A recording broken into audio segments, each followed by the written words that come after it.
From the TVW studio, it's Inside Olympia with host Austin Jenkins. Welcome to Inside Olympia. Washington's state and local governments have limited resources to address myriad public policy challenges. Ensuring that taxpayers get bang for their buck and that programs accomplish what they're supposed to is a key role of the state auditor's office. It's a role that takes on even greater importance in an era of declining trust in government. So how is the state auditor working to bring accountability and transparency to government? What are the ways in which the office is retooling its mission to meet the moment? And what are some of its recent audit findings? For the full hour this week, we go in depth with the state auditor's office. Joining me now is the elected state auditor, Pat McCarthy, and Jim Brownell, the Assistant Director for State Audit and Special Investigations. Welcome both of you to Inside Olympia. Good to see you. Thank you. Good to see you. Before we begin, a little background about Auditor McCarthy and her office. Pat McCarthy is Washington's 11th state auditor and the first woman to hold the office. She's a Democrat who first took office in 2017 and is currently serving her third term. Previously, she was Pierce County Executive, Pierce County Auditor, and President of the Tacoma School Board. The State Auditor's Office conducts accountability audits, financial audits, audits of federal spending, and produces annual comprehensive financial reports of each government in Washington. It also performs cybersecurity and IT audits, and it conducts special investigations of fraud and whistleblower complaints. I'm always surprised at sort of the breadth and width of the office's responsibilities. But I want to begin with acknowledging the times we're in and how your office fits into this moment. We know that we are in an era of declining trust in government and institutions. Mm-hmm. We know that we're in tight budget times when the state needs to make those dollars stretch even further. And we are in an increasingly complex environment with technology, the arrival of AI, which, for instance, makes fraud and cybersecurity even a higher concern. So when you pull all of that together and you think about the role of this constitutional office, how are you trying to retool or modernize or reframe the work for the times we're in? Well, like you mentioned, and giving a little bit of my history, I come out of local government and was audited a lot in those different capacities where I served in different governmental entities. And I will tell you that it's important for me as the state auditor to understand that world, and I've learned to understand the state agency world as well. And we're fortunate in Washington State.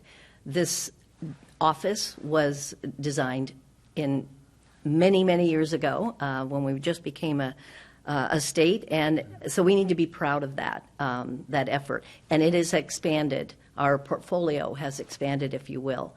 And one of the things I really wanted to accomplish when I first walked in the door is to make the work that we did in the state auditor's office and the reports that we issued to be more transparent, more understandable to the general citizen in Washington State.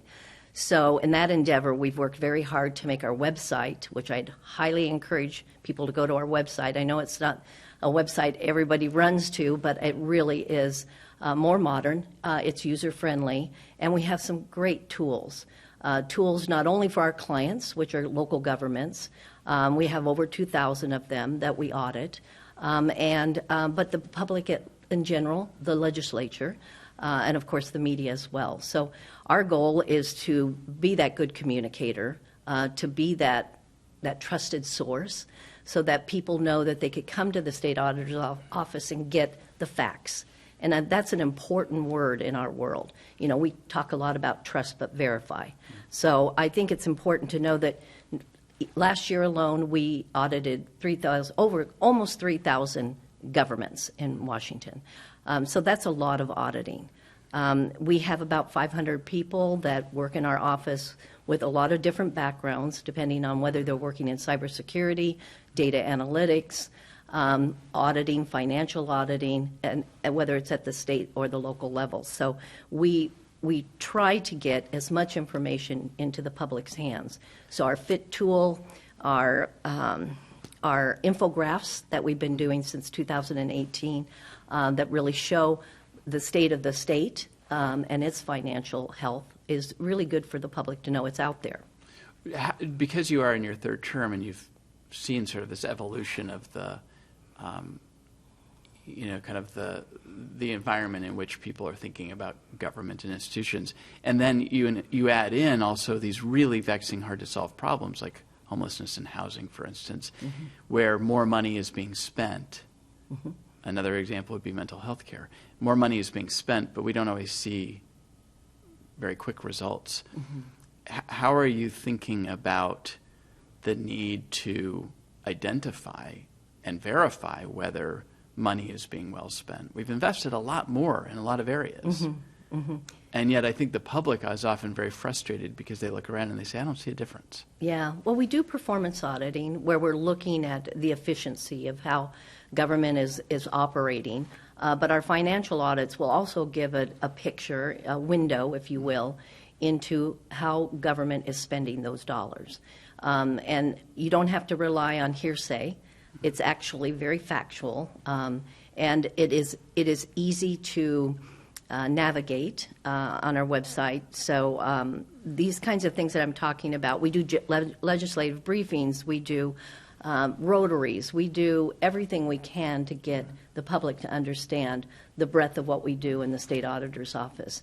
And so we do a variety of things. Our accountability audits are like compliance audits. Did they follow the Open Public Meetings Act? Did they follow all their rules and laws and procedures and processes or state law that they are required to do as a governmental entity? Whether you're a mosquito district from Eastern Washington or you're King County, or whether you're DSHS or whether you're a small commission, we're going to audit you. Let's bring you into the conversation, Jim, and talk about, you're the Assistant Director for State Audit and Special Investigations. Tell us a little bit about the hat you wear, and let's dive in a little bit deeper to the work that the State Auditor's Office does on a day-to-day basis. Oh, thank you. Great to be here. So our flagship audit is known as the ACFR, the Annual Financial Comprehensive Report for the state. So that's the state of Washington's full set of financial statements. It's hundreds of pages, and we audit that every year. And what is that really looking at?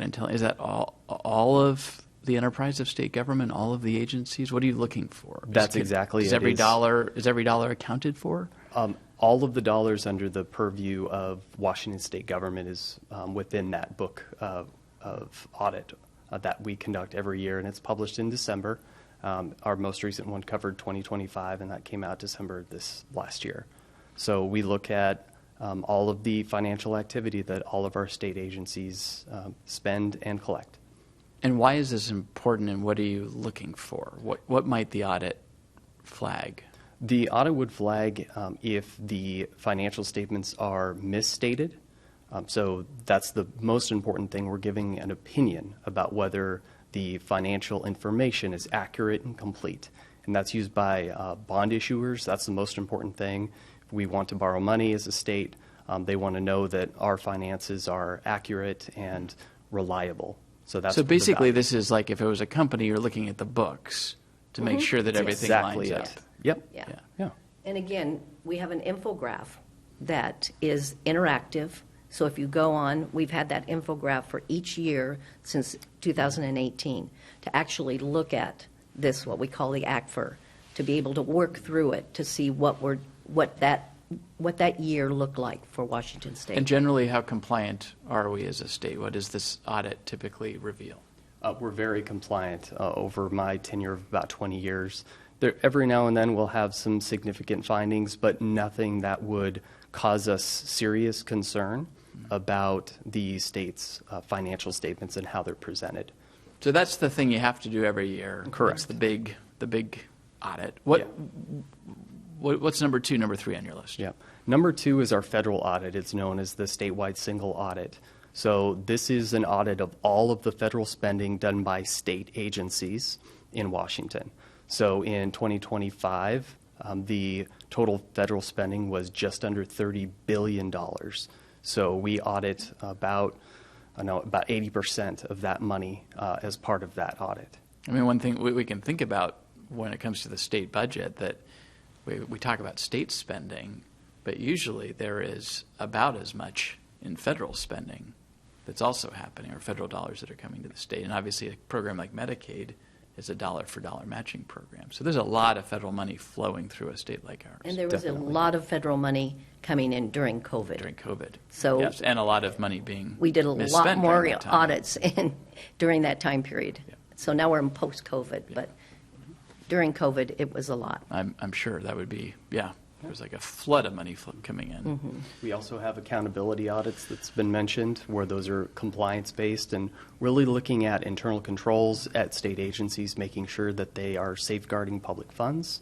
So we audit every agency at least every 4 years. You know, we've got smaller agencies, but then the larger ones like Healthcare Authority or DCYF, the Department of Children, Youth, and Families, we will audit them every year for that type of audit. Performance audits, I think, get a lot of attention because they're not the boring financial audits. There is this program working. We took a look and we can tell you now. And they were approved by voters through an initiative. Right. How do performance audits fit into the work of this office? Well, I have a director in charge of performance auditing, and every year, every biennium, we come up with a game plan of what things we're going to look at. And it's soup to nuts. No, not to be funny, but it's everything. We can look at education issues, we can look at agricultural issues, we can look at economic development issues, or anything in between. And it can be something that is generated by a legislator who may say, I'd really like you to look at this. Or it could be something that is top of the fold of the Seattle Times, or it could be something that crosses, that our staff have found that crosses multiple governments, that can provide value. My concern always with performance auditing, does it provide value? Because what we do is we opine.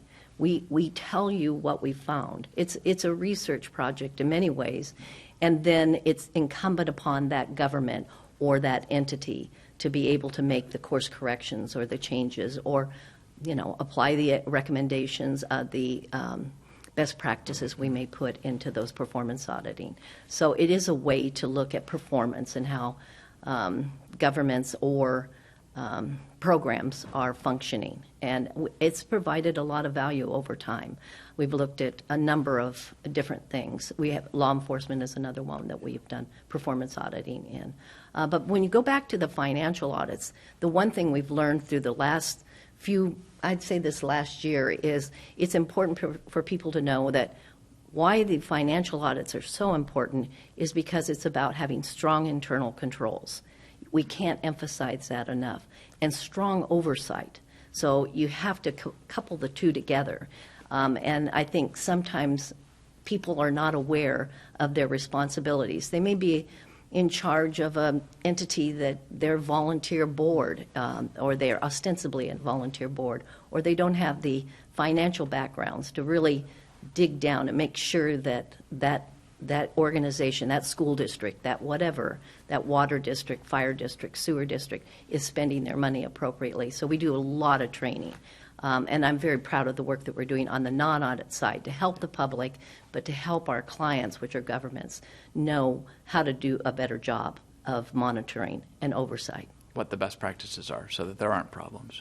Well, let's dive into some of the recent audits. And I want to start with something that's been very much in the news on a federal level, which is federal funding to state-subsidized child care. The president has gone after Minnesota and several blue states for allegations of fraud in that system.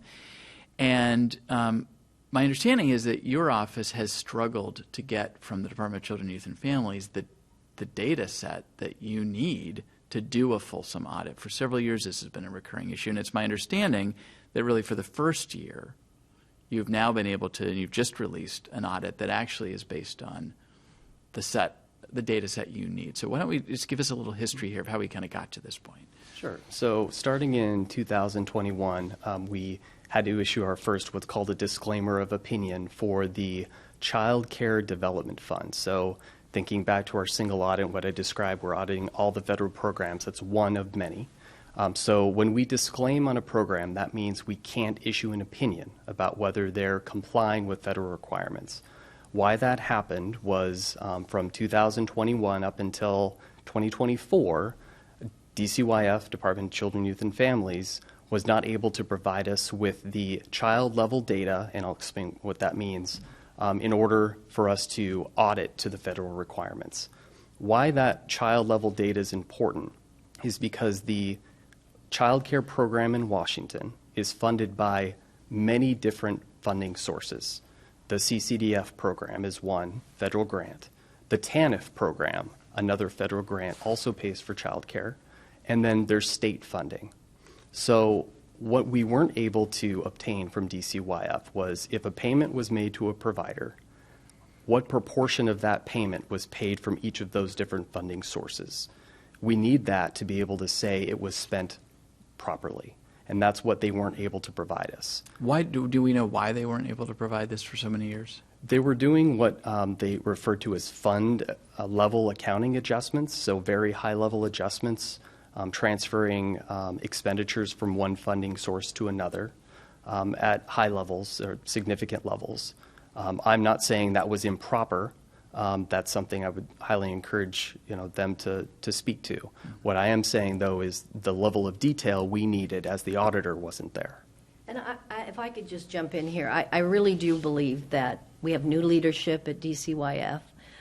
We have a new governor, and I think there's a commitment to reducing any findings that a state agency would have. And I think the new director or secretary of DCYF wants to do that and reduce the number of findings that may come up in that particular agency.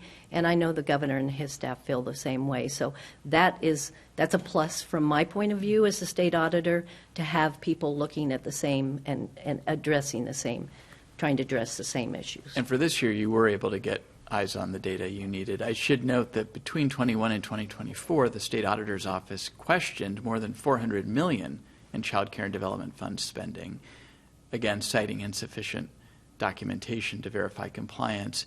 For this latest review or audit, kind of at a glance, there were about $10 million in estimated, again, questioned costs, 67% overpayment rate in audits. I want you to explain what that is. Sure. There was some lack of system integration, and let's see if there was one other data point. And the state audit flagged some ongoing internal control failures. But what would you say jumps out for you as sort of the key findings here?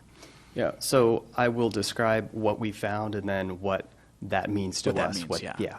So how we conduct this audit is we send out attendance records requests to actual child care providers in the communities, and we send letters requesting that they send copies of attendance records to support the billings and the payments they receive from DCYF as part of the child care program. Some of the providers didn't respond with records. Some responded, and we determined that the amounts paid were not appropriate. They were not supported.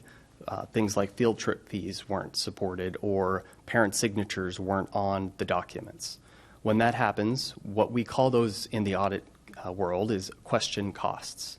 So what we found was about $3,500 of actual question costs from the sample that we did, because we only take a sample of these thousands and thousands of payments. And then you extrapolate. Correct, yeah. So when we extrapolate, it was about $27 million for the CCDF program and another $9 million or $10 million or so from the TANF program to get to about $37 million in estimated question costs for the child care program. Out of a program that costs how much? Do you know off the top of your head? I do, yeah. So the federal share in 2025 was about $370 million.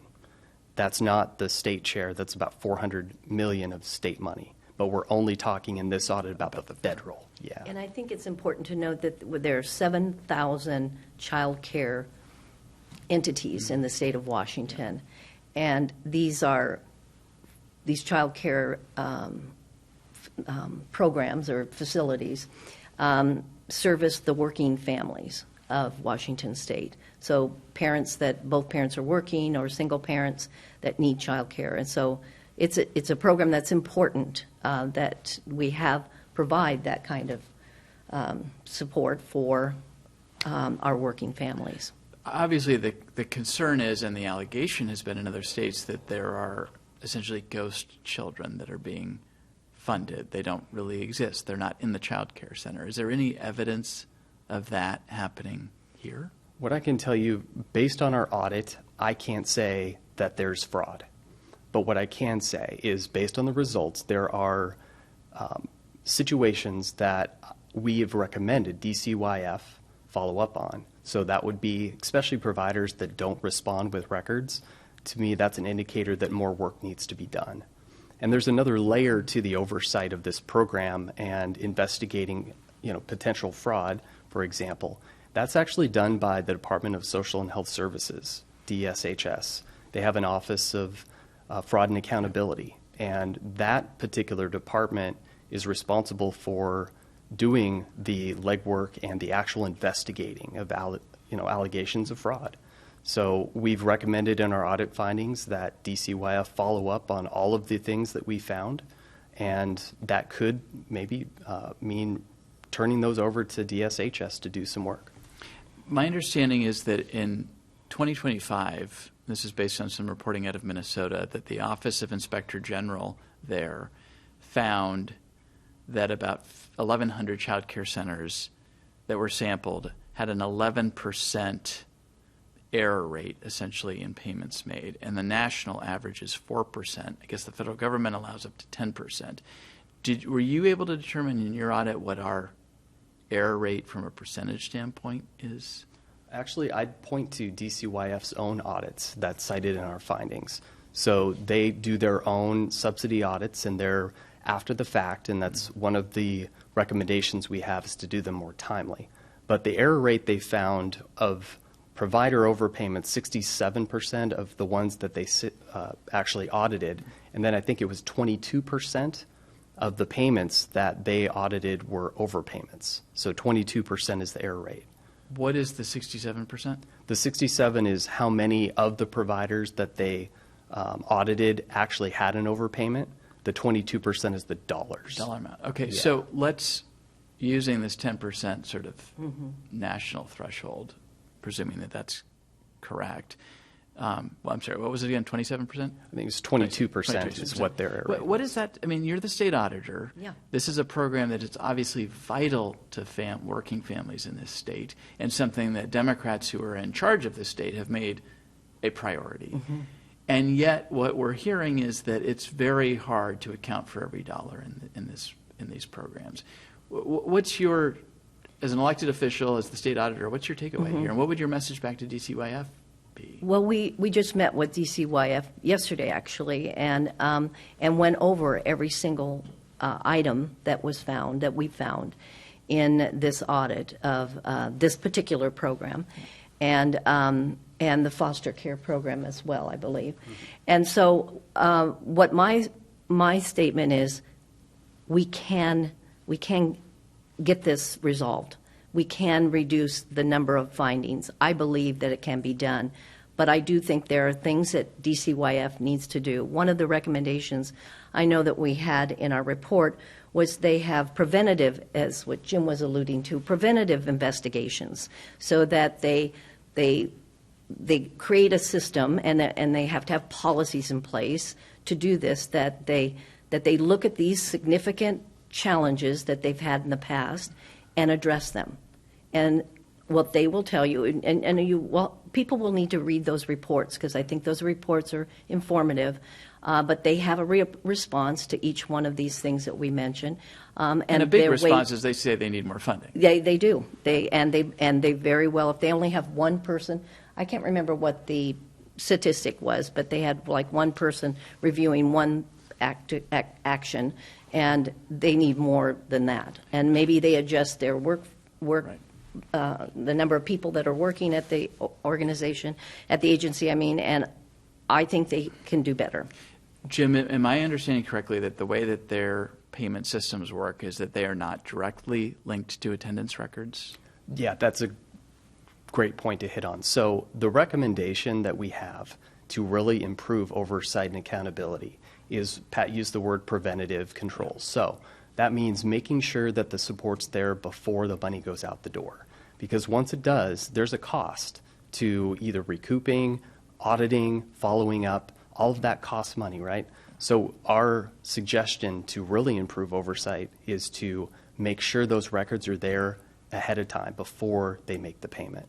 And before we go to break and wrap up on this particular audit, it seems again, Pat McCarthy, that the stakes are really high. I mean, the President of the United States, not just his staff, but the President of the United States is paying attention to how federal child care dollars are being spent, especially in blue states. We're one of them. They have pulled funding from a number of states, not Washington yet. But do you have that same sense that this is a program that seems to be of great importance to political leaders in this state, and also is under quite a lot of scrutiny right now from the federal government? I'll say a few things. I'll say that I believe that the leadership now at DCYF is fully engaged. And I say that because I've been fully engaged. I normally don't go to the entrance conference, the exit conferences, but I have been leaning in because of the importance of this and because we want to have a program that services our working families. I would feel that as a citizen of Washington State. So we need to make sure that there isn't any abuse, right? So I believe in that, and I believe the more controls we have in place, the more attention that we have to fixing these issues is important, and I believe our governor feels the same way. So, have you had a conversation with the governor about this? I have. And what have you told him? I've said that this is a concern because this has a national focus on not just this program, but any of the programs that we have in social health services that maybe the federal government may want to claw back some of that money. If you can't account for these dollars, right, you may lose these. You may lose those dollars. So, and we're the truth tellers. We tell the truth, so we're putting it out there. It's our job to do that, and so I think it's important, and that's why I think there is improvement. Let me put it that way. There is some improvement we are seeing in 2025 that we have not seen in the years before. Okay, and it sounds like more work to be done. More work to be done. Okay. Let's take a break. When we return, how well is Washington spending federal dollars, state dollars? When we return, we'll continue to look at some of the recent audit results. Back after this. Hi, I'm Angela Malasco. Join me for a look back at the policies that passed and didn't pass in the 2026 legislative session.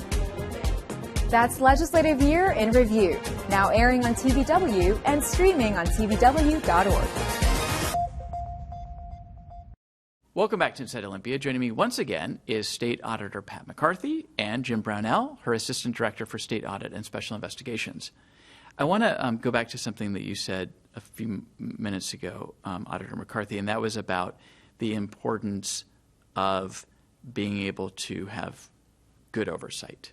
And so I want to take you both to another audit, this one looking at a state program and state funding, I believe, and that was at the Department of Commerce. It was their Digital Navigator program, and it seems like it stands out as a prime example, if you will, for what you don't want to do. This was a performance audit that looked at this program, and it repeatedly failed basic accountability standards, undermining what was a nearly $100 million effort to expand digital access for unserved communities, which is a key area of concern because if you don't have access to digital services, it's very hard to compete in this economy.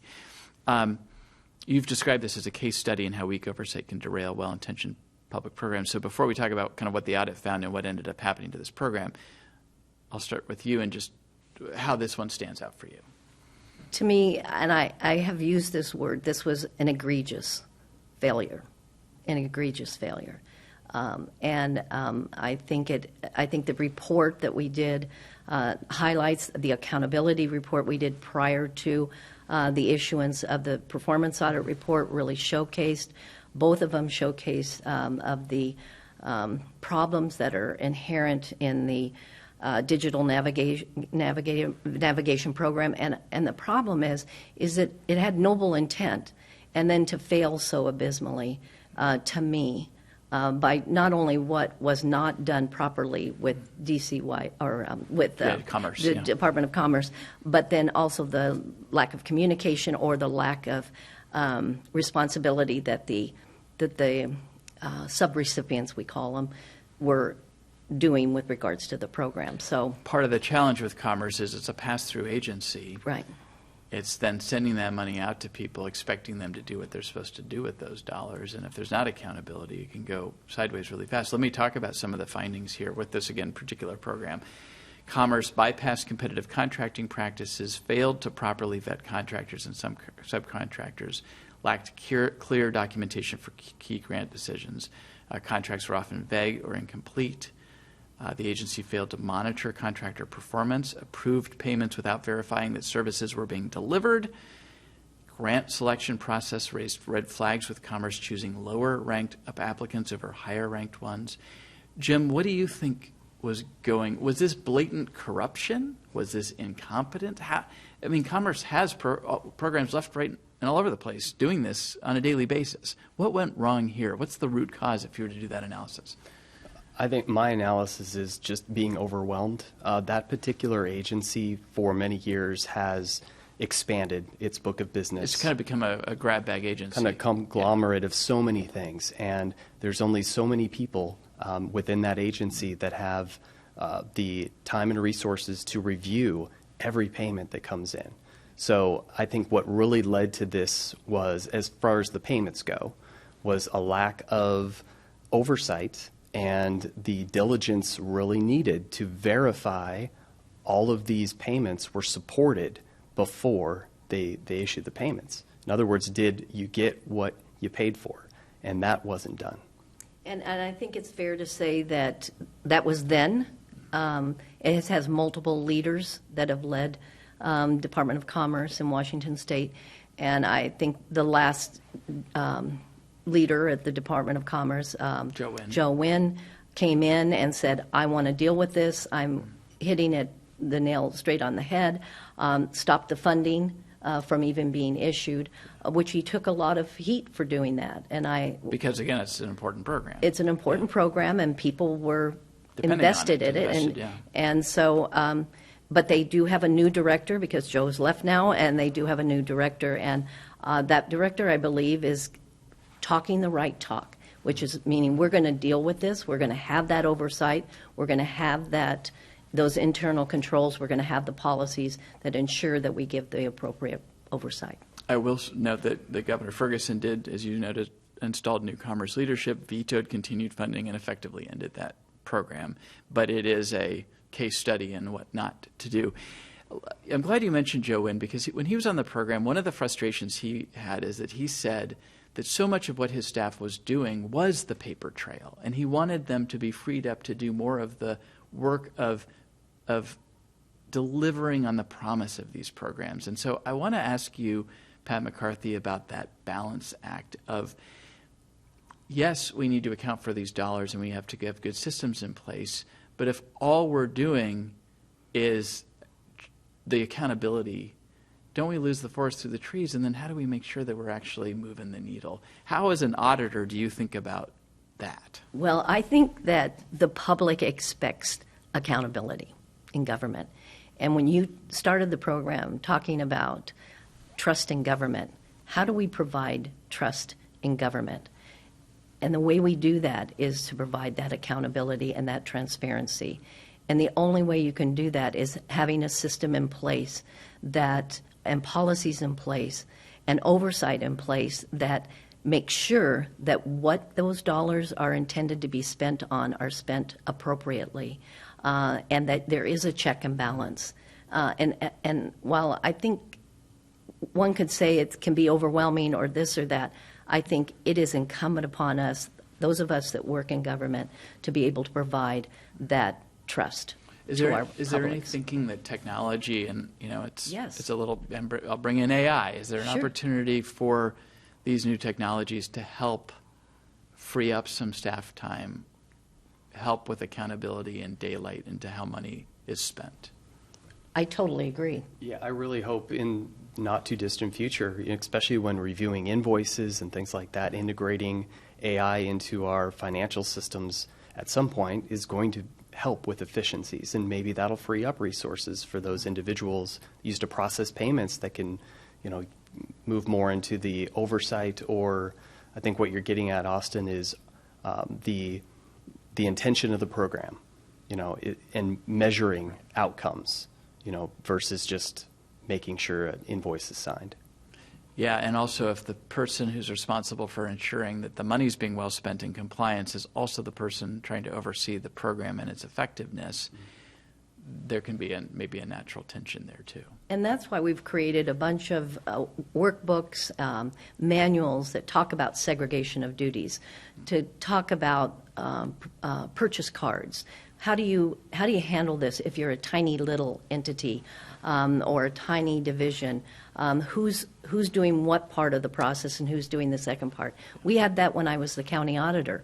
We had that where we had cash drawers. Yeah. And if you consolidate positions, how do you ensure that one person is shutting down the system before the next person comes and works out of it? So I really think it's doable. I just think technology could really help in many ways. And we use data analytics in our office as well, and we will be implementing AI on some very specific use cases. Do you know what those use cases are yet? No. What's the timeline? Well, we have a policy, and it's coming, I think, within the next few months. We've been very deliberate. I've been probably the one that's dragged my feet the most because I'm afraid of AI. You don't want slop. No, yeah, garbage in, garbage out. No, and we want to make sure that we have controls in place. So we haven't instituted it yet. I've put together a task force, internal. I've put together a committee. We have a committee. We have a person that's leading that, who is the director of our performance audit, is going to be in charge of that committee. We've been working with WATEC and with the state committee that's looking at AI and how it's implemented. We have many policies now have been written. So until we get all that in place, we're not going to be sending it to our 500 employees to go ahead and use it at will. It will have a lot of controls and a lot of safeguards. Before we get to a third example of the kind of work that this office is doing, let me ask you a bigger picture question. There was a fraud incident case up in King County, and now King County is considering possibly standing up an Office of Inspector General. A lot of states have OIGs. Obviously, the federal government does. We don't.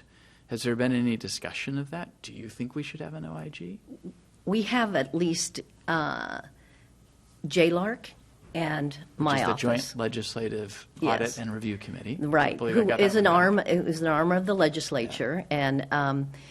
But they do a lion's share of work. To me, that would be almost over duplicative. One advantage, I think my understanding of OIGs is that they have subpoena power.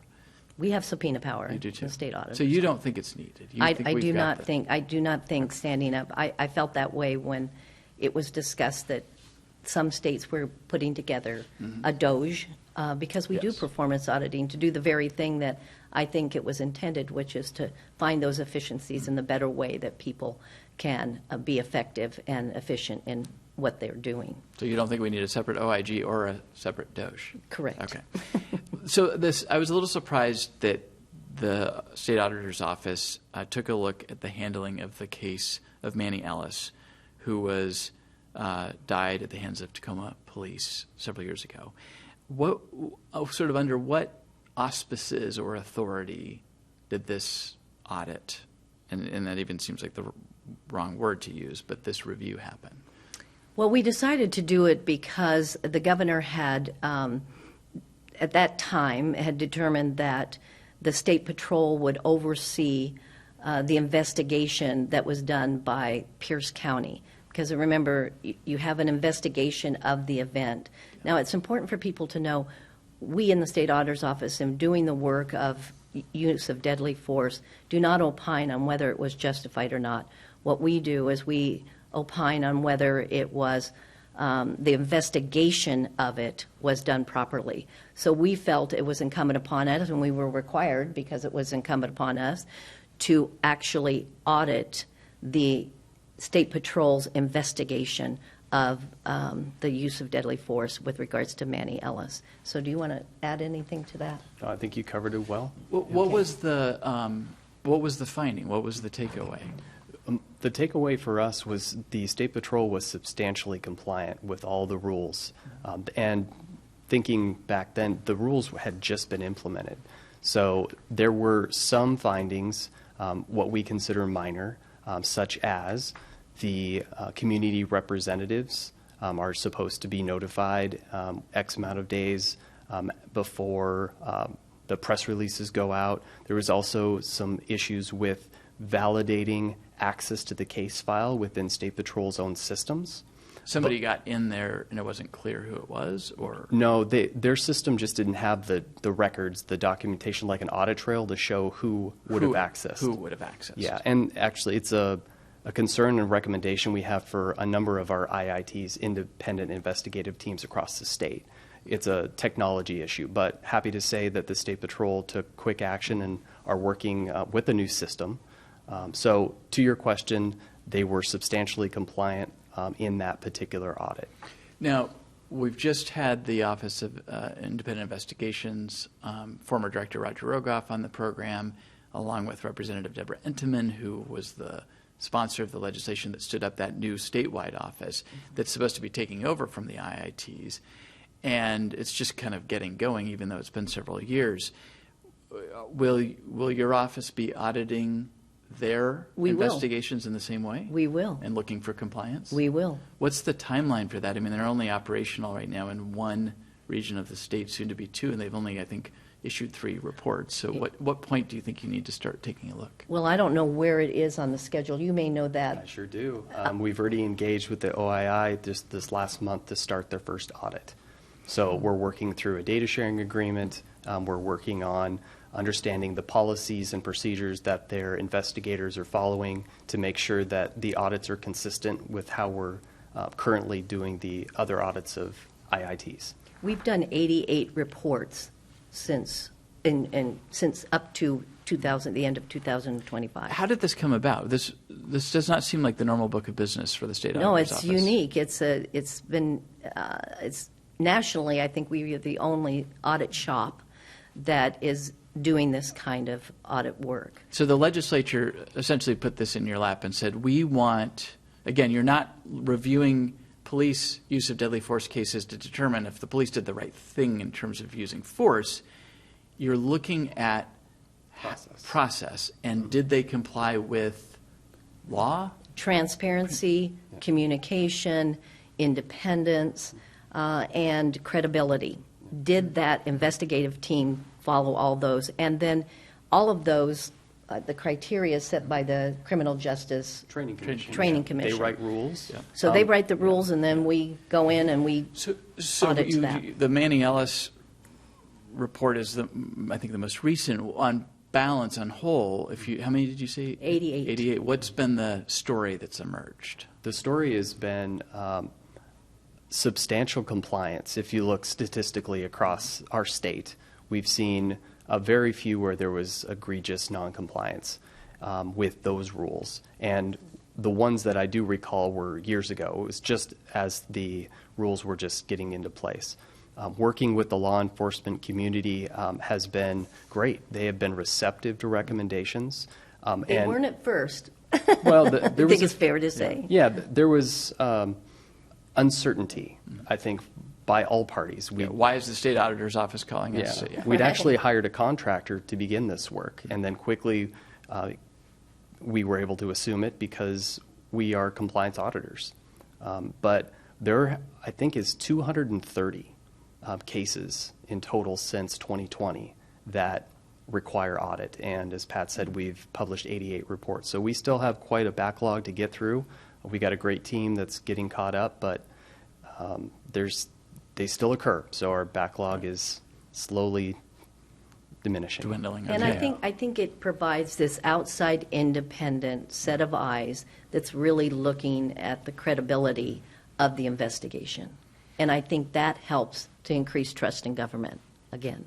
I want to ask you about these performance audits, again, voter approved, and different than the financial audits in the sense that they come with a set of recommendations, and the entity or the agency or the program that's being evaluated can take them or leave them. What is your sense of the openness and receptiveness to findings of performance audits? And is there any evidence now that this has been on the books for a number of years that by doing performance audits, we're actually getting a return on this investment, and we're seeing programs say, oh, you're right, we're going to fix this? Well, I know a specific case. Yeah, I think love that, a good example. Okay. Well, we had there was a concern about the sexual assault kits that the State Patrol was woefully behind. Yeah, they were backlogged. Yeah. And it was a concern by one of our state legislators who was very... Tina Orwell. Correct, Tina Orwell. And so she wanted us to look at that, and we thought it was a really good thing for us to look at. And when we initially did our first report, it showed that they were behind.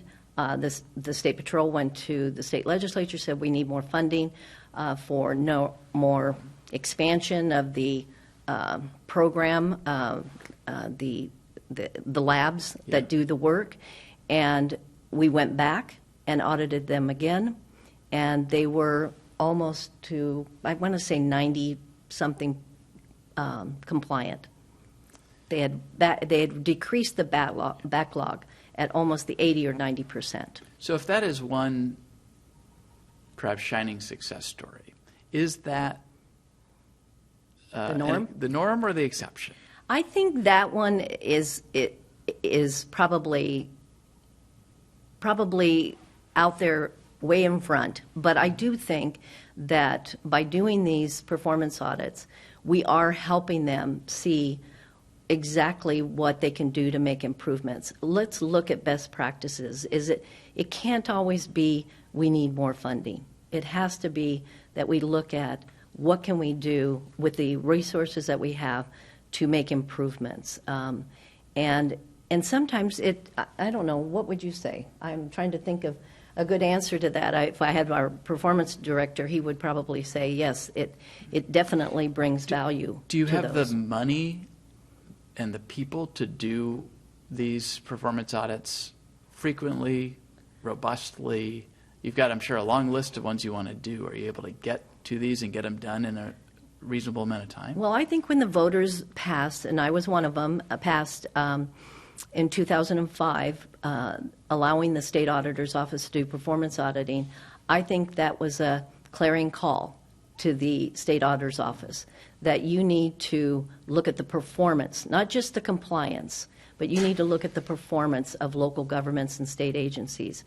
And I think over time, the state auditor's office has done different strategies, and what we have done, I hired somebody out of Kansas who is a performance auditor for the state of Kansas, and we have instituted a number of activities to be able to increase the value of those performance audits, and to make sure that when we're done with the performance audit that we've developed enough of a rapport and a relationship, and we've given good advice. We've been able to study the issue, whatever that may be, look at what other states are doing, and give that information to the stakeholders who are involved with that particular issue. Let me just drill down on this and ask you one more question. JLARC, which we talked about a moment ago, the Joint Legislative Audit and Review Committee, did a 2025 status report that showed the state auditor's office made 3 new recommendations to the legislature in 2024, and that unresolved recommendations from prior years were still being tracked. That same report shows that some recommendations were adopted, some were introduced into bills but not adopted, and others saw no formal action. That makes follow-through one of the most important accountability storylines, it seems. And so these, I guess, were specific recommendations to the legislature, but what's the follow-through from the legislature when you guys issue findings and reports? Well, I don't have a percentage on that. What's your sense My of sense, the sort of receptiveness and the responsiveness? I would say that the state auditor's office, since I've been there, has developed a great respect amongst legislators both in the House and the Senate, both on the D side and the R side. And because of that, I think they accept and they read our reports with interest and value because they have been very receptive to making sure we have the appropriate funding to do the things that we need to do. Now, with performance audit, it has a funding mechanism, a funding stream. But with all of the work that we do, especially in cybersecurity, because we are using performance dollars to also do this cybersecurity work as well. So it is providing a value to all of our governments that we're doing. And I believe you'd have to ask the legislator and both sides of the aisle in both houses on what their impression is on the value of what the state auditor's office brings. But I believe it's good because they've been very responsive. In the couple minutes we have left, I do want to ask one or both of you to comment on the cybersecurity audits you do. Those can be a little bit boring, but boy, the stakes are really high. So what are you finding when you dig into cybersecurity levels of protection in these agencies or governments? I will tell you, it's the number one source for loss in government in Washington is cybersecurity losses. Right? Mm-hmm. And since 2016, cyber losses at all government types totaled more than $38 million. And if you just look at a very small city called Newport, which is a city in northeast Washington, it just lost $330,000 when a fraudster impersonated the city's insurer.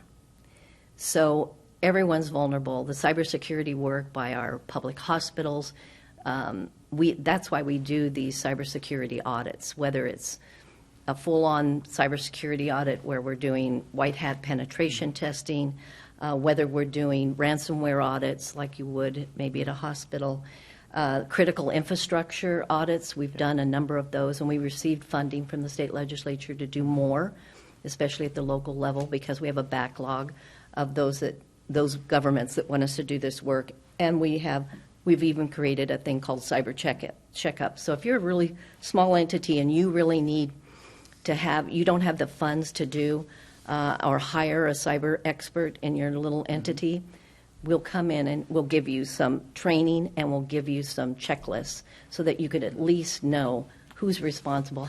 And everyone's responsible in government. It's not just your IT team. It's every employee needs to be cyber aware. And the fraudsters and hackers are always getting more sophisticated, and AI is making it easier to trick people. So your job is getting harder. Just before we wrap up, I know that the two largest local governments in the state, Seattle and King County, recently were audited. They got clean audits with some areas to improve. But we just had Sound Transit's director, Dow Constantine, on it, and a lot of money being spent there. Sound Transit being audited? Oh, I think they're on the next biennial audit.